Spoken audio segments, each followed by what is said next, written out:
नाम आपके भीतर बैठे परमात्मा को प्रणाम करती हूँ। प्रिय आत्मन, परमात्मा कहते हैं कि तुम जैसा कर्म करोगे तुम्हें वैसा ही फल मिलेगा। ये बात मैं एक घटना से आपको समझाना चाहती हूँ। एक राजा, उसके मंत्री की डेथ हो गई। उसने सोचा कि मुझे ऐसा ही बुद्धिमान, सूझबूझ से भरा हुआ एक साथी चाहिए मंत्री के रूप में, क्योंकि मंत्री के ऊपर भी बहुत ज़्यादा कार्यभार होता है प्रजा को संभालने का, समझाने का, सुधारने का। तो लेकिन कैसे उस मंत्री को हम ढूंढे जो महान आत्मा हो, जो जैसा अपने लिए सोचता हो वैसा ही प्रजा के लिए सोचे। तो उसने कुछ मित्रों को बुलाया और उसने अपनी दर्द, अपनी व्यथा कही कि मुझे मंत्री चाहिए, ढूंढो कुछ ऐसे युवकों को, परखो कुछ ऐसे युवकों को। उन मित्रों ने 3 युवकों को तरह तरह से आजमाया, परखा और 3 युवकों को ला कर के खड़ा कर दिया। 3 युवक उनके सामने थे और तीनों को कह दिया कि जाओ, मेरा आदेश है, बगीचे में जाओ और जाकर के इस बोरे में फल भरो। तीनों के पास एक एक बोरा है। उन्होंने कुछ ना कुछ तो भरना ही था। एक युवक ने सोचा कि अरे, राजा कहाँ चेक करेगा कि इसमें फल भरे हैं या कुछ और। जो मिला, जैसा मिला उसने उस युवक ने भर दिया, घास फूस भर दिया। और दूसरे ने सोचा कि राजा ने कहा फल भरें, लेकिन फल को तोड़ने के लिए कौन ही मेहनत करेगा। साफ सुथरे फल चुनने में बड़ी मेहनत लगती है। जो फल मिले वो फल उसमें भर दिए।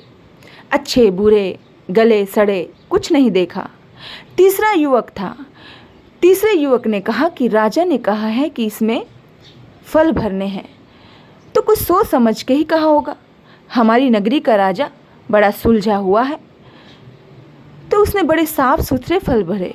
समय लगा उसे फल भरने में, समय लगा उसे फल चुनने में, मेहनत लगी उसे, लेकिन उसने मेहनत की।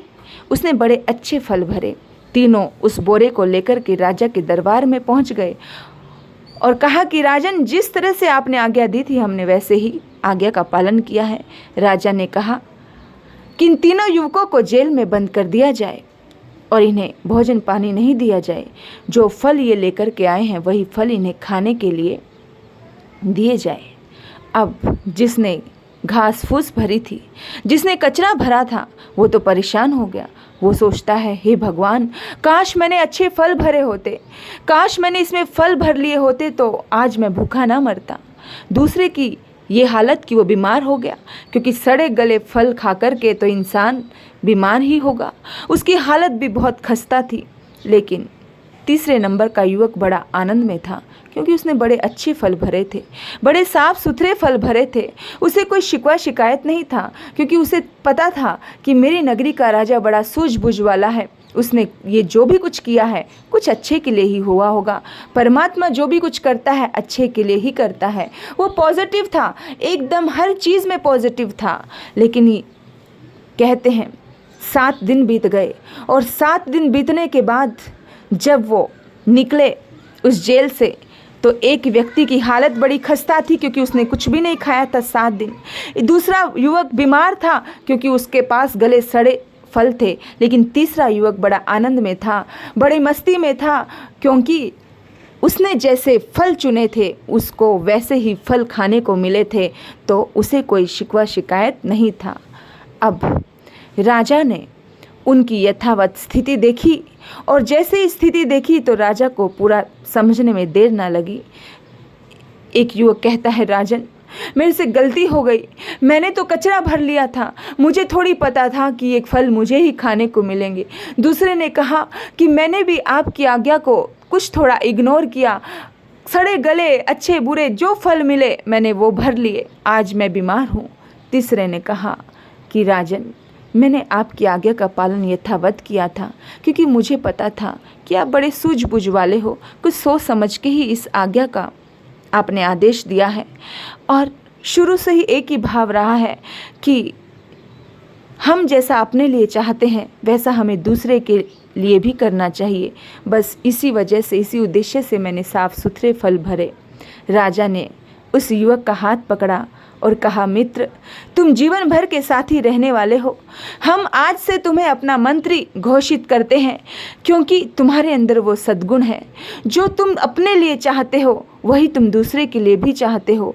और ऐसा ही व्यक्ति कुछ समाज में, इस नगर में, इस देश में प्रतिष्ठित हो सकता है। ऐसा ही व्यक्ति कुछ ऊंचे पद के काबिल होता है। तो चलो मेरे साथ। वो ले गया राजा उस तीसरे युवक को।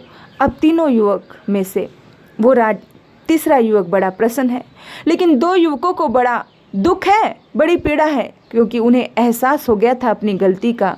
लेकिन कहते हैं, अब पछताए होत क्या, जब चिड़िया चुग गई खेत। मेरे बंधुओं, इंसान कर्म करते हुए कभी नहीं देखता है कि कर्म का फल लौट कर हमारे पास ही आएगा, बस करता ही चला जाता है। मेरे बंधुओं, इस बात का हमेशा ध्यान रखना, हम जैसा कर्म करते हैं बिल्कुल ठीक वैसा ही फल हमें मिलता है जैसे उन तीनों युवकों को मिला। बस ये बात अगर हमें समझ आ जाए तो जीवन में हम कभी भी कुछ भी गलत नहीं कर पाएंगे।